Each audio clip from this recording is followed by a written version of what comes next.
Everybody, good evening. Welcome back to Nuggets Europe. We are on the brink. We're 24 hours away from an early game against the Raptors, which we're all really excited for. But first of all, before the guys, Benjamin and Evan, come in, we're delighted to welcome a special guest this week, I guess, to recap the Clippers game and just talk about the bubble and his career in general.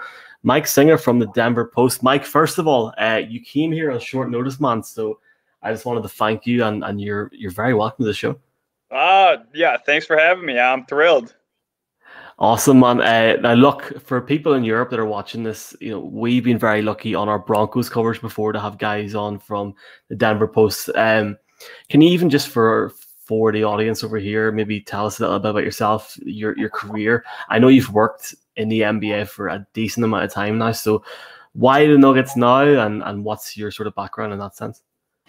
Yeah, so I started in about 2013-14. I was living in Chicago. I was covering the Bulls for several outlets there. And then I got hired by USA Today while still living in Chicago. I eventually became our national NBA editor. So I would work with, I don't know if you guys know Sam Amick and Jeff Zilgett. They were our two national reporters. And so really just, seeing how they went about their job and kind of the conversations that they had and the storyboarding and how they approached it was definitely really significant in how I've sort of tried to go about my job and obviously taking on this Nuggets role. I moved to Denver 2 years ago, and this is the first time I've been, I would say, one of the primaries on a beat. And so I've really just sunk my teeth into this role.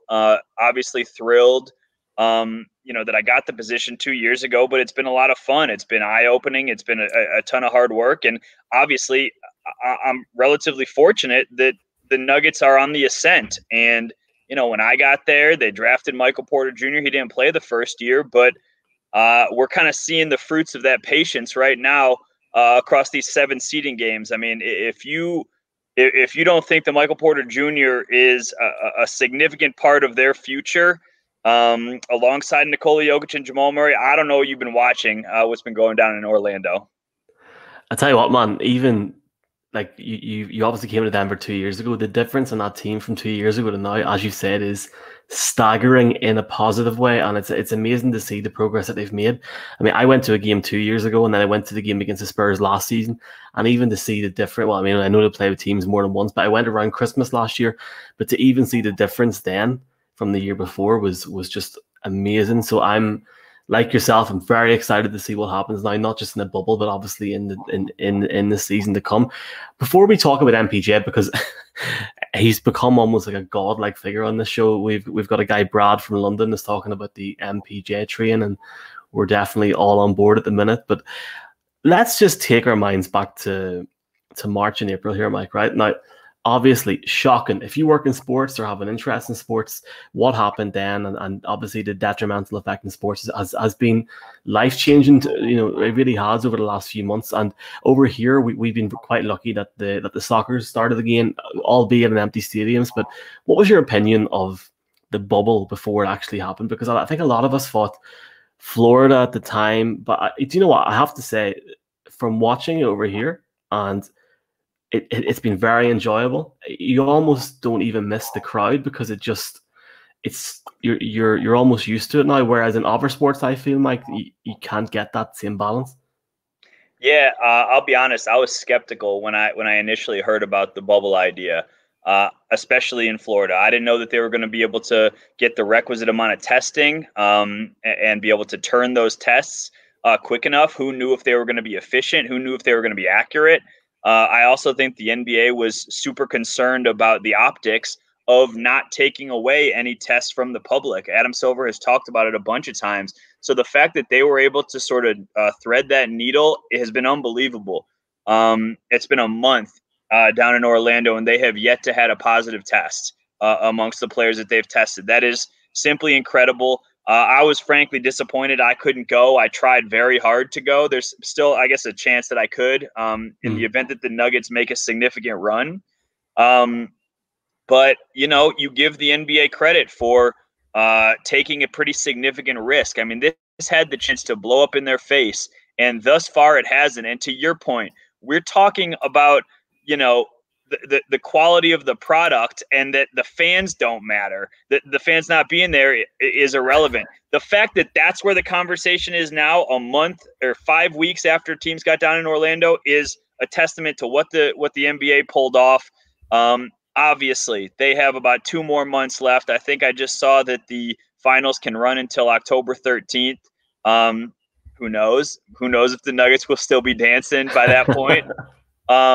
But I mean, frankly, I was skeptical. And again, from afar, it's been really impressive to see. And I have to give, even the Nuggets PR staff credit, because they've worked with local media. They facilitated a lot of interviews. Anytime we request guys, they make them available. And for the most part, guys have been forthcoming, transparent, honest, both the players and Michael Malone, in what I'm sure is kind of an uncomfortable situation for all of them. But I've been super impressed with the whole experiment, and the fact that we're now days away from the postseason with very few hiccups other than, the Magic City incident, I think is a huge win.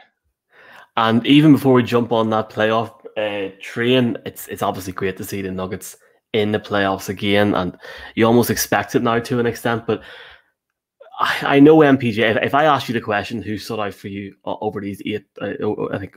Over these 7 games that you have a game tomorrow, you're obviously going to say MPJ. But were you surprised? Obviously, I know you're on the beat, but were you surprised to see his impact so large in these these seeding games so far? Because I was almost shocked the first couple of games. I mean, the guy was on fire, and to see him just take it up and take it up and take it up, especially like that game against Utah last week. I know it wasn't just MPJ, but everything seemed to almost come together when you fought at halftime last week. That what's going on here? I mean, obviously I wasn't starting to go mad at the team, but Twitter was going a little bit mad. But I think whenever you sit back and look at the team, the way they came back last week against Utah, yes, double overtime, but you can see guys like MPJ coming in.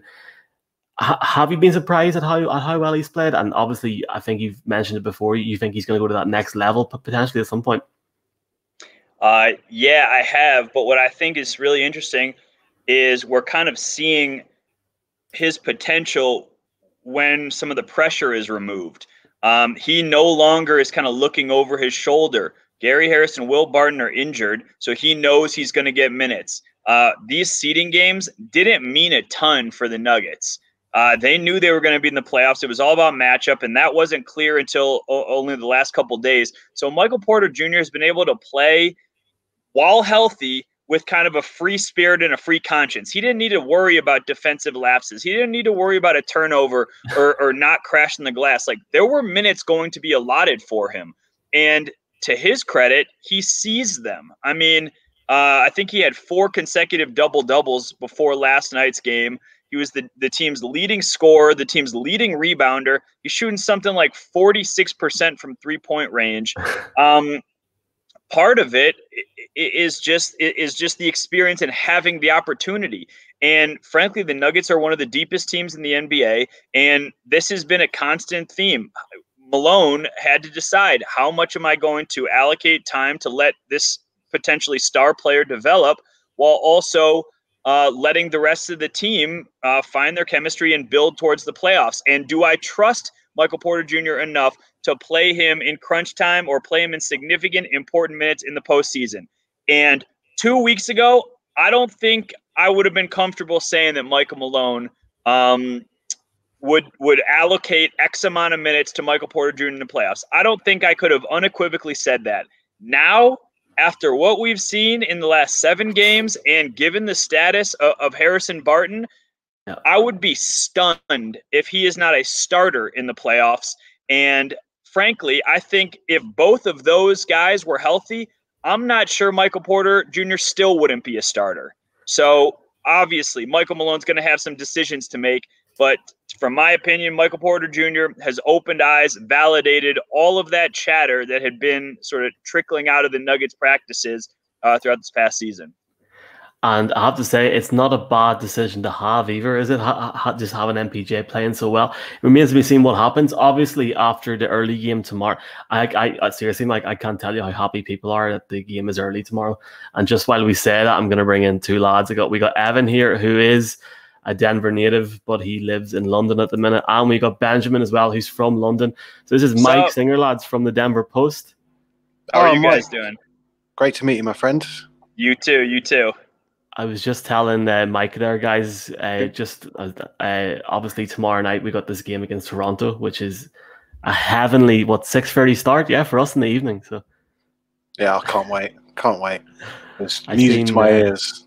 I seen Evan was up last night watching the Avalanche at about 1:30 in the morning. I did see that on Twitter last night, Evan. So are you a little bit tired?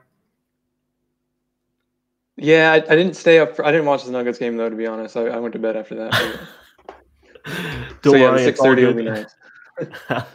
I will get Benjamin and Evan's reaction in a second, and even just looking ahead. But just finally for yourself, Mike, before we let you go, this Utah series, what do you think is going to be the main challenge? And realistically, do you expect the Nuggets to get through it? I've heard you guys are fans of Michael Porter Jr. on this show, so I actually think that he's the X factor. I mean, you have obviously the Jokic-Gobert matchup, which I just looked today. The Nuggets are 3-0 against the Jazz this year, and Nikola Jokic has averaged 29 points, 12 rebounds, and 9 assists in those 3 games against the Jazz. I mean, like jaw-dropping numbers. So I don't think Nikola Jokic has anything to worry about in the post, even against the 2-time reigning Defensive Player of the Year, Gobert. Donovan Mitchell, hell of a player. I think he could give Jamal Murray trouble. He's an unbelievable scorer. We saw it in that 2 overtime Nuggets win the other day. And then after that, their depth falls off. I mean, if you're sort of, allocating, here's a Nuggets guy, here's a Jazz guy, are we really going to match up Joe Ingles against Michael Porter Jr.? Because if that's the matchup, then the Nuggets should feel very, very good about their chances. I need to do a little bit more of a deeper dive, but the Nuggets have a mental edge over Utah, especially after that 7-man win when we went down to Salt Lake City over there. So that's my initial cursory preview of that series. I'm going to ask Benjamin because Evan's internet is a little bit buffery. It'll take him 10 seconds to reply. But Benjamin, you're obviously one of the biggest, if not the biggest Nuggets fan in the UK. So have you any questions for Mike? Obviously a huge Nuggets fan, or are you just happy after this week? I mean, I'm so happy. I think considering who we could have potentially got in that with that 3rd seed, I think Utah would have been my preferred choice. The one player that stands out for me that seems to always step up against the Nuggets, I mean, maybe not so much the last time we played him, was Jordan Clarkson. And he seems to be one of those players that I really would hate to see him have a series against us like Rodney Hood did last season in the Portland series. I just wanted to know what your thoughts are regarding the impact you think he might have. It's a great – I mean, I honestly thought you were going to say Rodney Hood. I really was like, he is there. He was their Achilles heel last year in the conference semis. What I think it's so funny because the Nuggets, they need to obviously start doing their preparations for the Jazz. But at the same time, Michael Malone was livid last night after the defensive performance. Their 3-point defense has been atrocious. They have I think they have the worst defense overall in the bubble. So if they can't stop anybody on ball defense, and this is obviously going to fall either to Torrey Craig or I guess it might be Murray if you put Craig on Mitchell, Clarkson could be a problem. They need to defend. They need to play man-to-man defense. They need to communicate. You should have heard Jamal Murray last night talking about the need to talk more. He said, we're a quiet team. It's just natural. That's who we are. And that's not adequate. Maybe 2 weeks ago, I asked Malone, what do you think the factors are going to be for teams that ultimately succeed in the bubble and win a championship?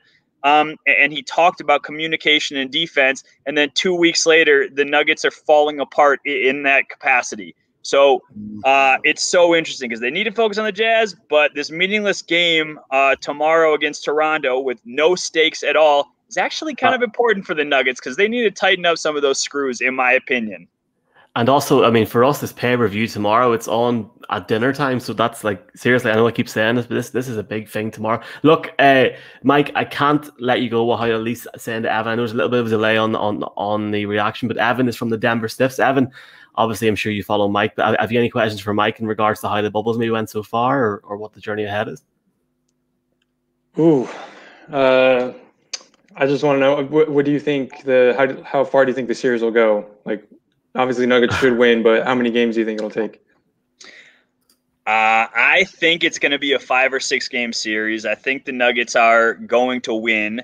And frankly, Ben, I think said that this was the matchup that you wanted to see. If you gave them truth serum, I think this was a Nuggets a matchup that they wanted to see as well. And then it really comes down to, do you prefer the Lakers or do you prefer the Clippers in the second round?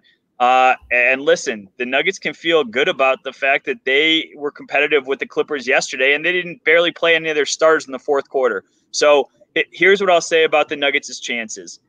2 weeks ago, I thought they were a second-round team. I thought they were likely to lose to L.A., one of the L.A. teams. Michael Porter Jr., in my opinion, has changed the ceiling and changed the trajectory even of this year. I think that there is a chance that they could really give the Clippers trouble. Am I ready to say that they're going to make it to the Western Conference Finals? No, I'm not. Let's see how this first series goes. Let's see if they get guys healthy. But Porter just does something that they didn't have before, and they have a legitimate big three right now. Is it playoff tested? No. But does anyone know how good they can be? The answer to that is no as well. So, just like you guys, I'm pretty excited to see how far they go. And I know we're all definitely excited, man. So it's going to be interesting to see. I think for us, we just got to enjoy these early games because we know eventually these late games are coming. Mike Singer from the Denver Post. Mike, I have to say, it's a pleasure having you on. It's great to get to know you, and you're welcome on any time. Hopefully, we'll have you on October the 10th before Game 6 of the NBA Finals. Yeah, to talk about the Nuggets. And hopefully that game's at dinner time for you guys. Oh, here, man. NBA Finals, 3 a.m. Like 2 a.m., 3 a.m. if we're lucky. All right. Thanks a lot, guys. Take care, Mike. See you later. Thank you. Later.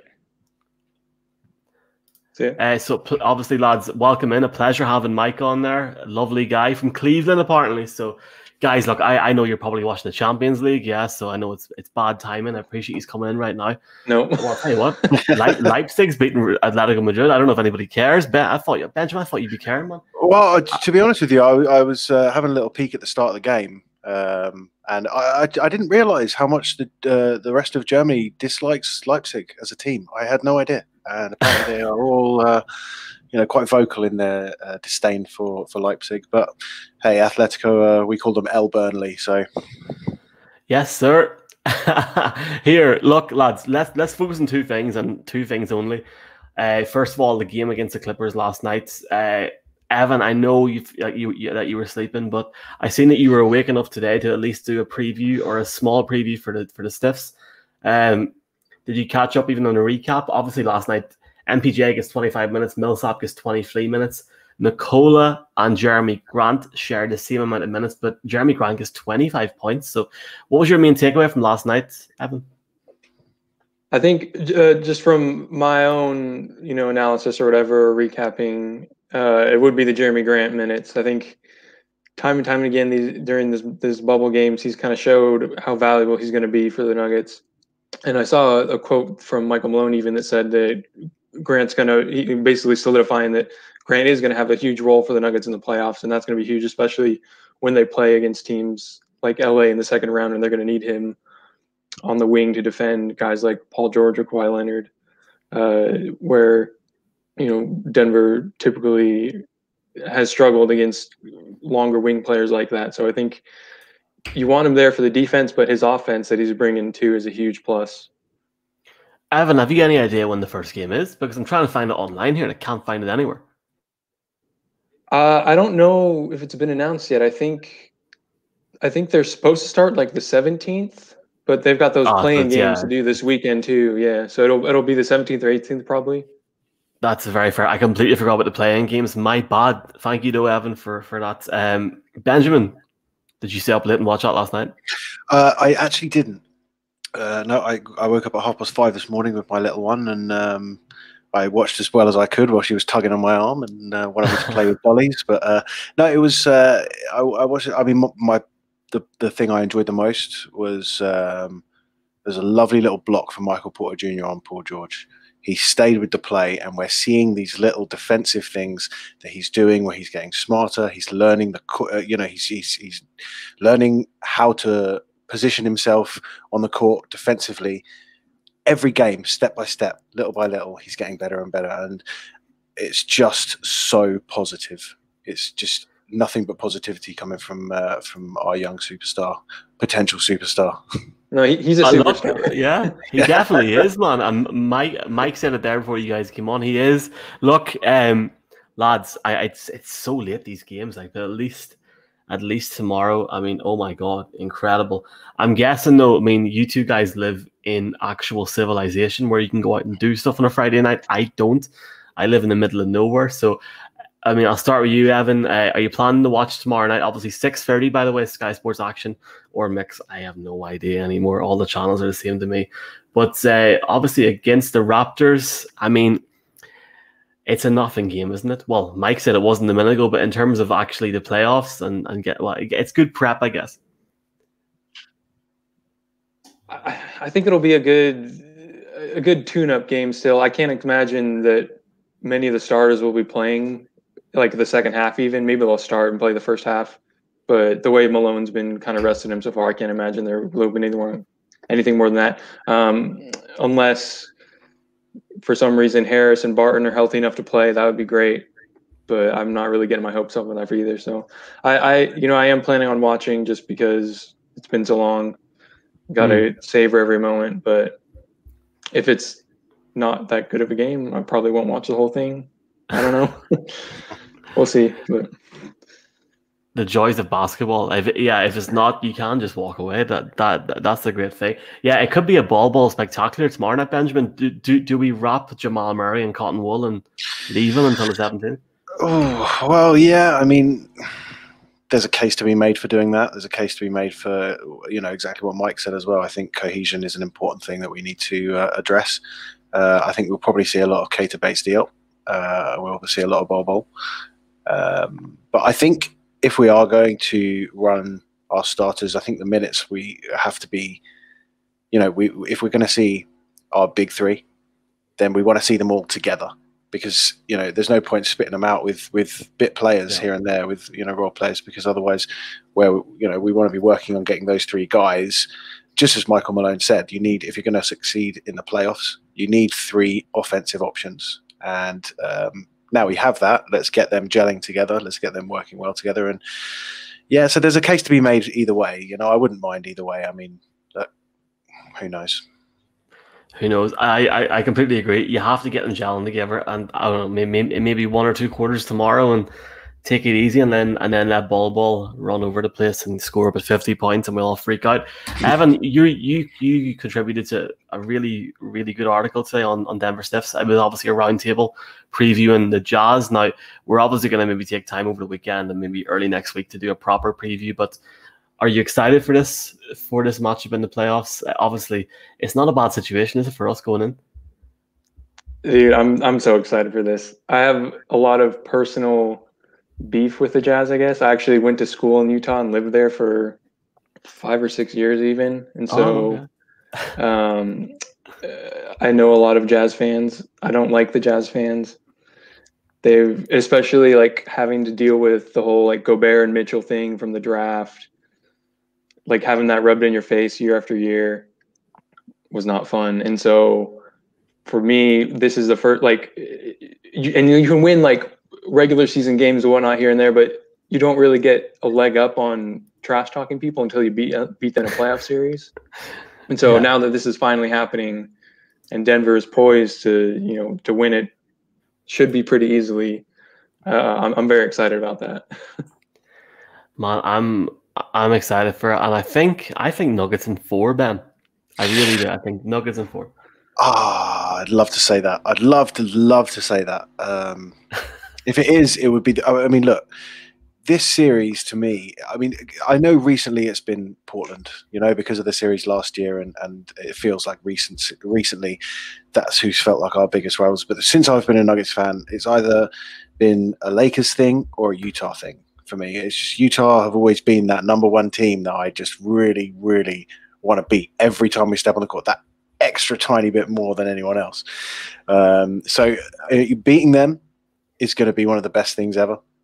But, you know, I won't say it. The other way around is just something that, you know, we couldn't even imagine. But yeah, Nuggets in 4, I'd love to say that. I think maybe 5 for me. But yeah, again, it depends on how we work defensively. We have to start performing defensively. You know, to be the worst defensive team in the bubble is something we have to address. And until, you know, if we're lucky because we have great offensive options, but you know, in the postseason, defense wins championships, and I think it's just going to be vital for us. Let's just get off to that good start, whether it's on the 17th, 18th. I mean, it'll obviously be confirmed over the weekend, lads, and I'm sure we'll get a chance to talk properly after that is confirmed. It's great to chat to you again and hear your input, and I hope you both enjoy the game tomorrow night. The game is at 6:30 p.m. I still haven't put it on the banners here. Still got the game from last night on here, but it's at 6:30 p.m. tomorrow, 7:30 Europe, on the NBA League Pass, but also on Sky Sports here. Guys, enjoy the game tomorrow. Go Nuggets, and have a good night, yeah? Absolutely. Thanks for having me on. Yeah. Take care.